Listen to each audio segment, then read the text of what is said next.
Good Thursday evening and welcome to the NCWLIFE Evening News. I'm Grant Olson. Here are a few of the stories we have coming up for you tonight. The Baird Springs fire is now fully controlled. We'll give you a final update. Camping this weekend? The Washington State Department of Natural Resources is banning all campfires on lands it manages throughout the Southwest region beginning at 12:01 a.m. tomorrow. Unseasonably hot weather is upon us. I'll tell you how hot we'll get coming up in weather.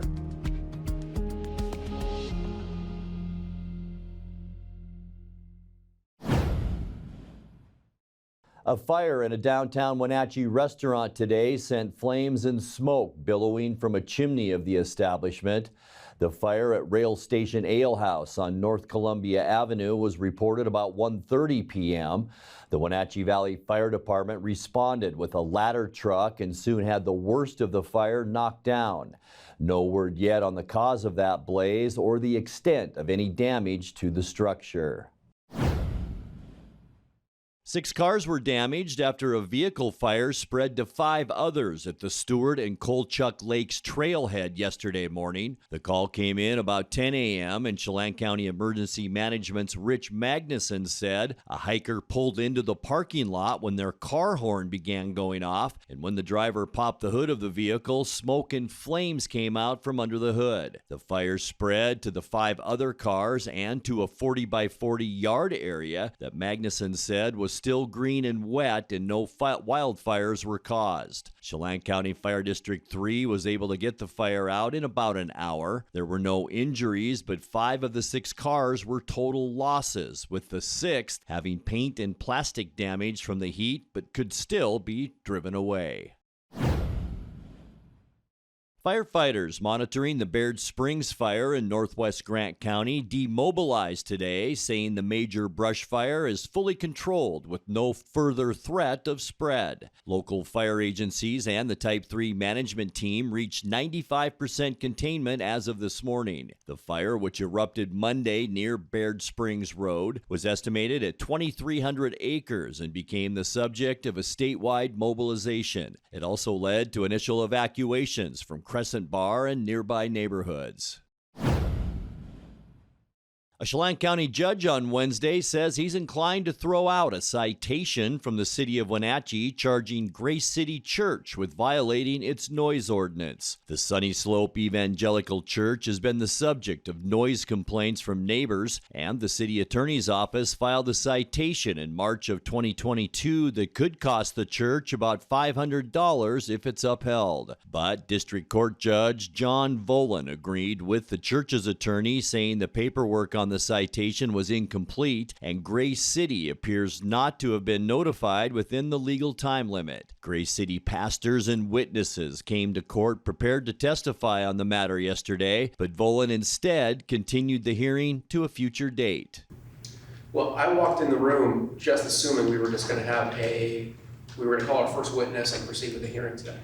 So the court had no intention of not hearing the case on the merits. The court had no intention of ignoring any witnesses that showed up today. But defense's arguments are, the court can't ignore them today. I'm going to reserve ruling today, and I would like the parties to give me a briefing within 7 days on the issue of any defects on the citation, authority on what the court can and can't do on 2.1 and 2.2. And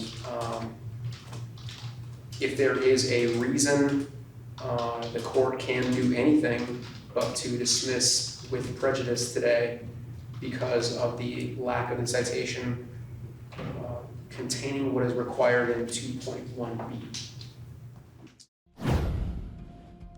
When we come back, motorists traveling Highway 2 and Highway 97 can expect some slowdowns today and tomorrow at the Don Sen Memorial Interchange. That's the area that used to be known as the Big Y. The Washington Department of Ecology is warning water rights holders that eastern Washington's supplies are getting low. And Chelan and Douglas counties will be awarded a combined total of about $1.1 million in grant money to address housing instability among young people. I'm Grant Olson, and you're watching the NCWLIFE Evening News.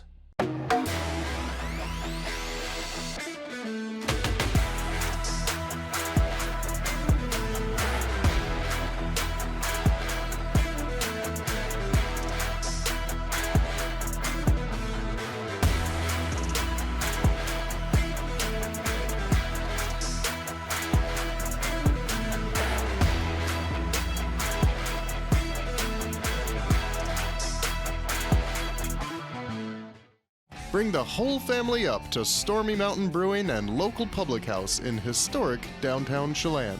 Applewood smoked brisket, street-style tacos, and our award-winning barbecue rubs and sauces. Our meals pair perfectly with our exciting lineup of craft ales, made right here in Chelan.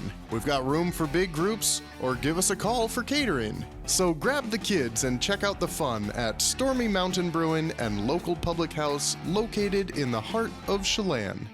Are you hungry enough to eat the end out of a rhinoceros?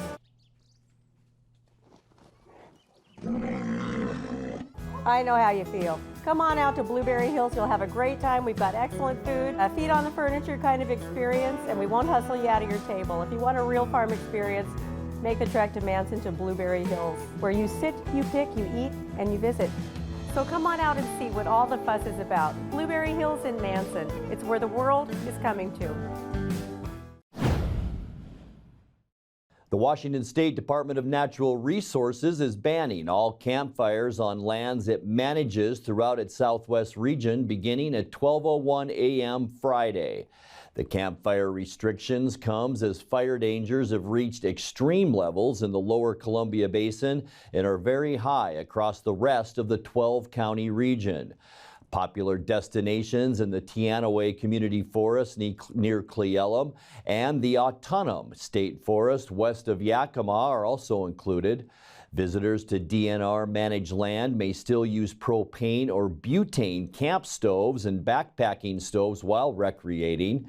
DNR says the campfire ban is a critical step to reduce potential wildfire ignition sources while fire dangers continue to remain elevated. Motorists traveling Highway 2 and Highway 97 can expect some slowdowns today and tomorrow at the Don Sen Memorial Interchange. That's the area that used to be known as the Big Y. The Washington State Department of Transportation is conducting resurfacing work around the Highway 2 bridge at the interchange. It's between Dryden and Peshastin. Today and on Friday, you can plan for single-lane closures and slowdowns for westbound traffic and flagger-controlled traffic with delays for those heading east. The wait time could be up to 30 minutes during peak travel hours.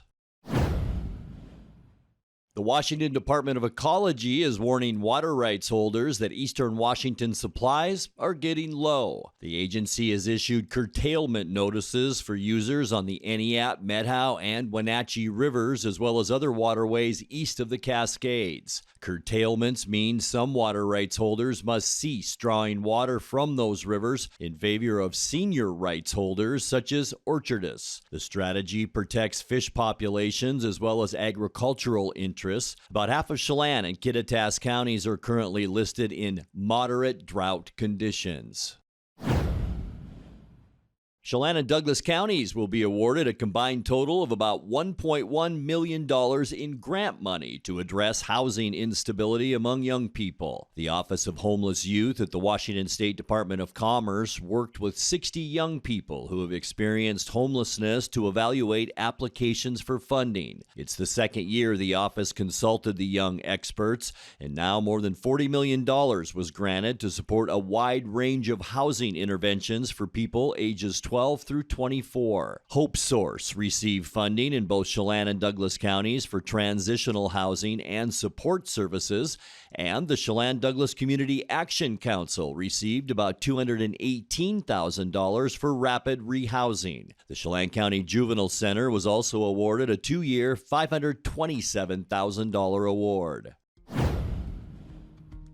Coming up next, we will bring you our weekly Pause for Pets feature with the Wenatchee Valley Humane Society, where we will introduce you to Ronnie the dog. The heat is on over the next 3 days. I'll let you know how hot we'll get in your complete North Central Washington weather forecast.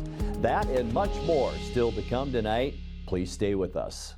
So, how's Evan? Well, he's all grown up now, but I worry about him. So many dangers in the world. COVID, the environment, the opioid epidemic.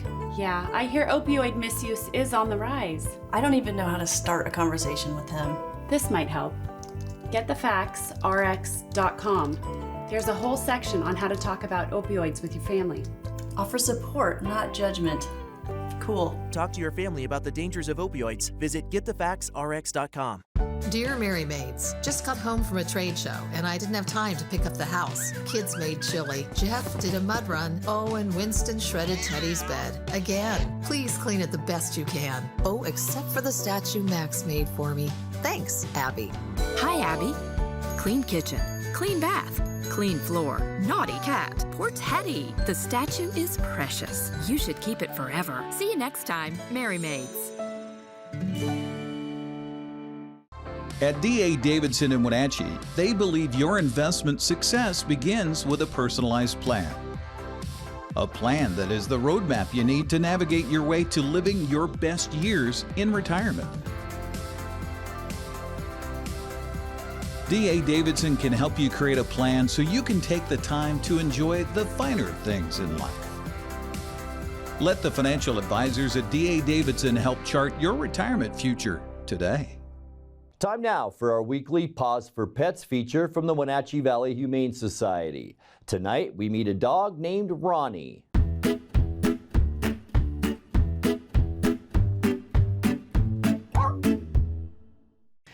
Hi, I'm Corley with Wenatchee Valley Humane Society. I'm an animal care coordinator here.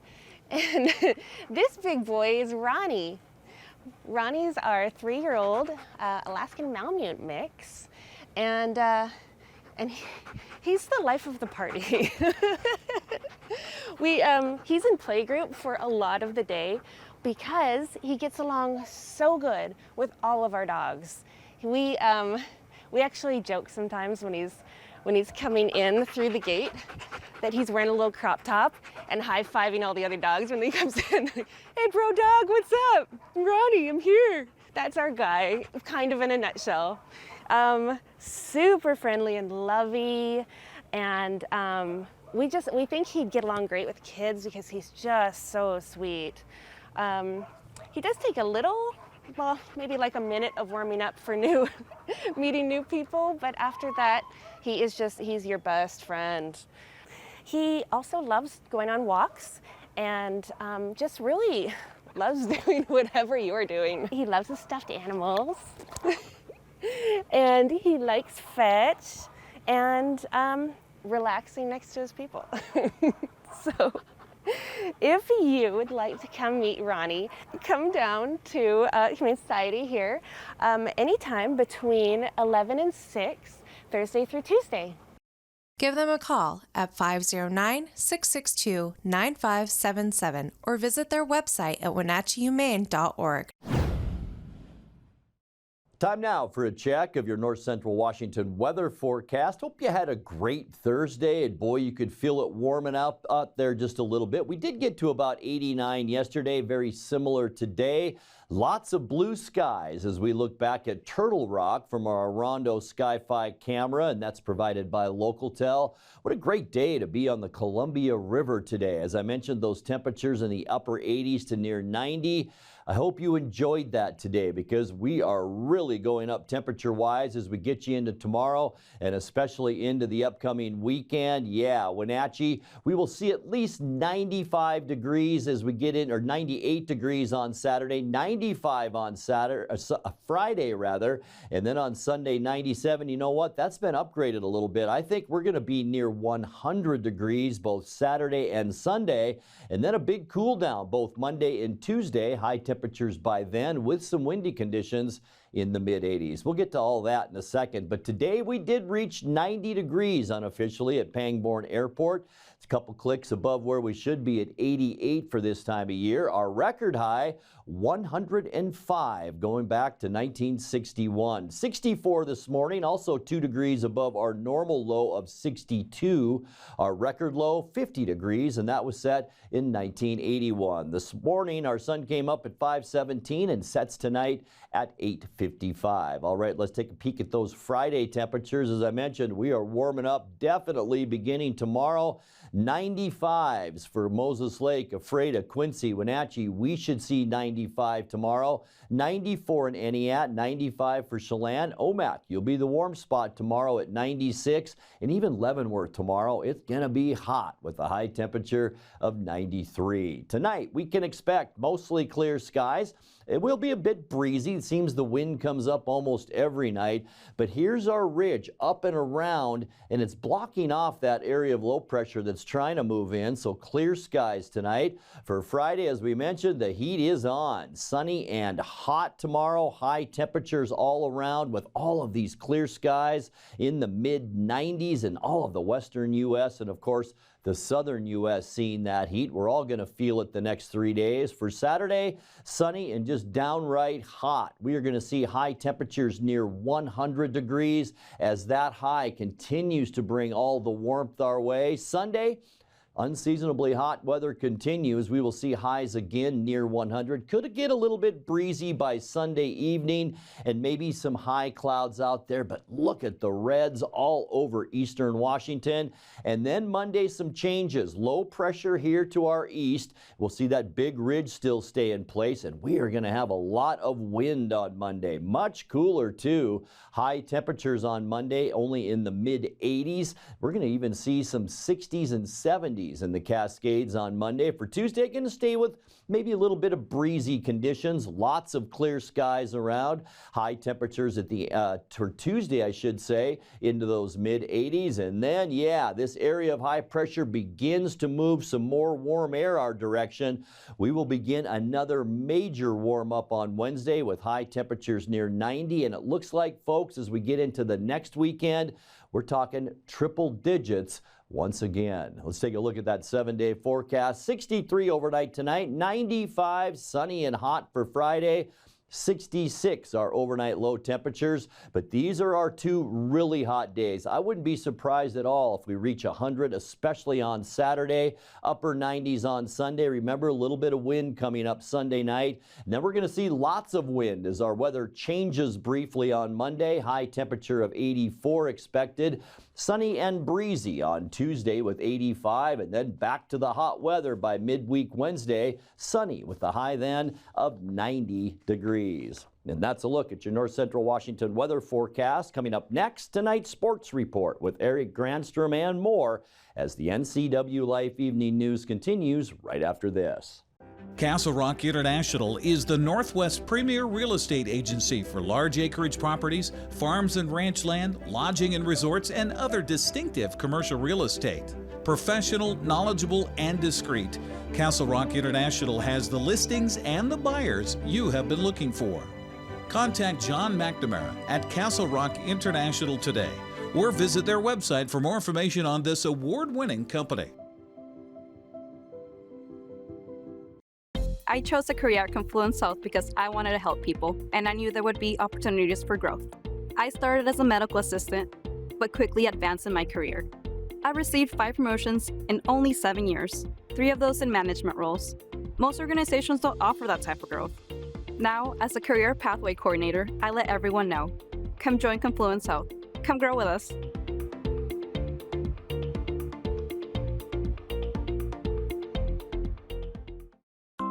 Are you caught in a conflict with a family member, in the workplace, or with a neighbor or business? Wenatchee Valley Dispute Resolution Center provides mediation services, a cost-effective and efficient way to provide a written resolution to disputes and issues. Plus, we offer mediation training and community education on topics like conflict resolution and communication skills. Contact us at 509-888-0957 or www.wvdrc.org to learn more. Well, big news today. The Wenatchee Wild have hired a former NHL head coach to lead the team into its first year in the Western Hockey League this fall. Kevin Constantine spent 7 seasons coaching the San Jose Sharks, Pittsburgh Penguins, and New Jersey Devils amid his 40-year coaching experience. Most recently, the last 2 seasons, he spent coaching a professional team in Hungary. Constantine is also familiar with the WHL after coaching the Everett Silvertips for 8 seasons. He'll team up with associate head coach Chris Clark to lead the Wild this season. According to a release from the team, Constantine agreed to a 4-year contract to be in Wenatchee.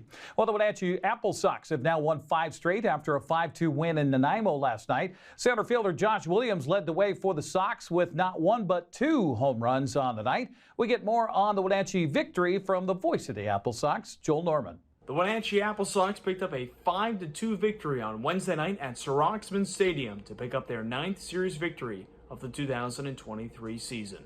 Josh Williams homered twice to give the Apple Sox their first 2-homer game since the 2018 season. And the pitch is swung on, hit hard in the air out toward right field. Ranging back and watching this one sail for a home run is Hissel. It's a 2-run shot for Josh Williams. 3 batters into this game. Wenatchee leads 3-0 as Williams hits his first home run of the summer. 360 feet at a 100-mile-per-hour exit velocity for Josh Williams. Williams gets a hold of another one, sends it out to right field, and guess what? This one is out of here too. Josh Williams with 2 2-run homers, and he makes it 5-0 Apple Sox. What a day, Josh Williams. His second of the game, second of the season, and he has the Apple Sox first multi-home run game of the 2023 season. And Sam Round, an incoming freshman at Gonzaga, pitched 6 innings of just allowing 1 run in that time. The Apple Sox are in their 9th season victory of the season to match their total from the 2022 season, and now look for their 5th series sweep of the summer as they face the Nanaimo Night Owls tonight at 6:35 p.m. With your Apple Sox update, I'm Joel Norman. Following tonight's game in Nanaimo, the Apple Sox will travel 110 kilometers or 68 miles to the tip of Vancouver Island to face Victoria in the first of 3 games tomorrow. Be sure to listen for Joel on the call tonight on Sunny FM. Well, speaking of the Apple Sox, NCWLIFE channel will have the game on Monday broadcast in their series opener against the Bend Elks. I'll be alongside Brandon Schmitten with the call, beginning with our pregame at 6:30 on television as well as streaming on our Facebook page. Checking the West Coast League scoreboard, sponsored by Les Schwab from last night. Lane Brewster's 2-run triple highlighted a 6-run 4th inning for Victoria as the Harbor Cats beat Port Angeles 11-2. Hudson Shoup continued to swing a hot bat for Victoria, lifting his average to .432. Went 2 for 4 last night with 2 runs. Ridgefield took advantage of 3 errors and a bases-loaded walk to score 4 runs in a 4th inning and beat Bellingham 4-2. Bell's pitchers issued 7 free passes in the game.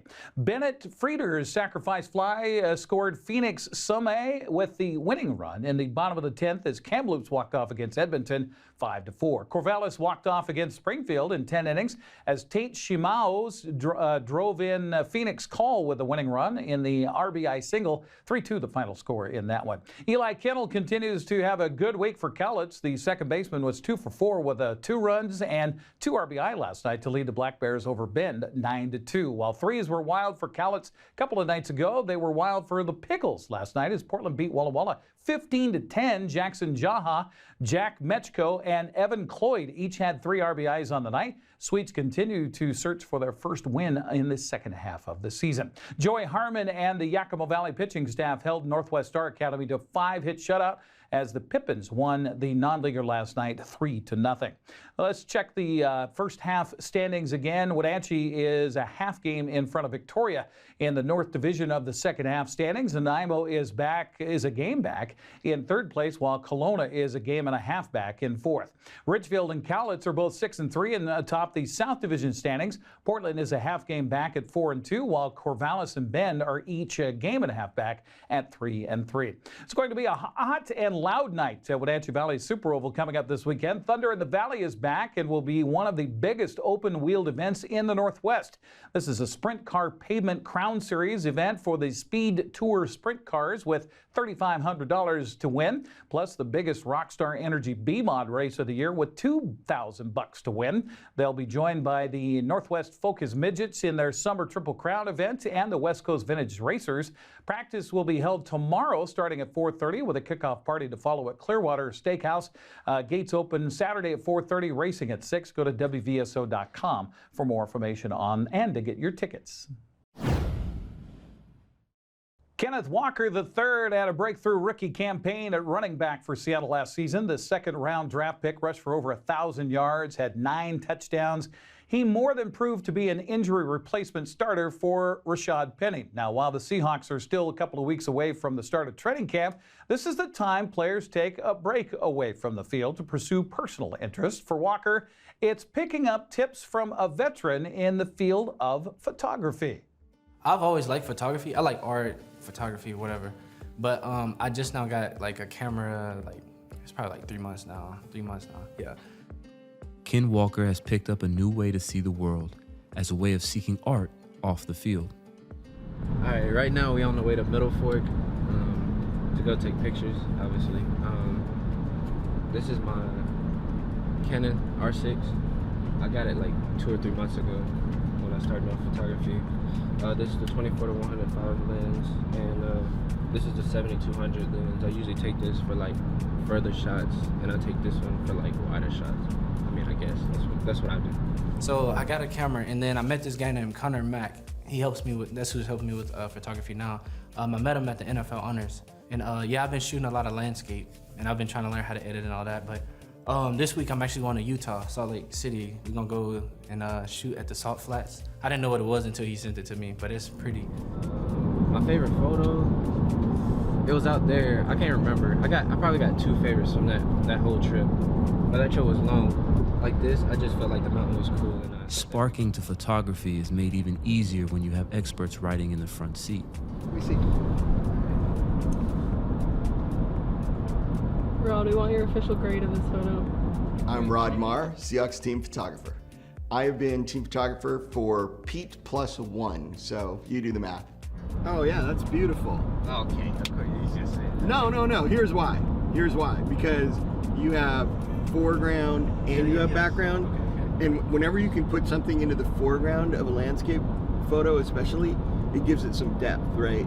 Because if you just shoot on that back plane where that rock is, then it's kind of two-dimensional, right? But putting something in the foreground gives it that depth and gives it the interest. And you did a great job with the exposure because the clouds work with everything that's going on here. Yeah, nice. So my story with Ken Walker begins last year. It was before training camp, and he approached me and said, hey, I want to do some pictures. And I said, oh, do you want to take some pictures? And he said, no, actually, he wanted pictures of himself. So we just went out to a park in Bellevue, and I shot some photos for him. He used them on his social channels. Fast forward to, I think, 2 months ago, and he mentioned that he had found a mentor that was kind of helping him, but he had questions for me. So Ken wanted to do some landscape photography here, and we live in the Pacific Northwest. It's beautiful everywhere you go. So he had his camera and I had my camera, and we were just kind of going on a photo walk, seeing what we could see. Tonight's mic'd up. Tonight's mic'd up's gonna be. You mic'd up? Oh, shit. I made it clear to him, like, you know, I'm a professional photographer, but I am not an expert in landscape. Landscape is not what I do, but I will help you with camera settings, and I really wanted to help him kind of learn how to see in different ways. So it was really fun. We had a great afternoon. And then try and get that sun try to get the sun right into your lens. So like just move, just move left and right till the sun gets brighter, and then now see where it got super bright? It was up a little bit to the right. Like now go ahead and hit that. When I photograph you on the football field, you're moving so fast, I have to freeze you at a minimum 1/1000th of a second. That's how fast you're moving. Otherwise, you're blurry. So here, even though nothing's moving, at a 30th of a second, our body would be moving. The entire first season and 4 episodes of season 2 are available on the Seahawks YouTube page. Training camp set to begin July 26th, and the first preseason game is August 10th. That's sports news. I'm Eric Granstrom. Have a happy Thursday. And that will do it for our newscast tonight. For more on these stories and other news from around North Central Washington, you can find us on Facebook or our website at NCWLIFE.com. And remember, if you see news happening, we'd like to hear from you. You can send us an email at news@ncwlife.com or give us a call at 888-6295. I'm Grant Olson. Thanks so much for being with us, and have a great night.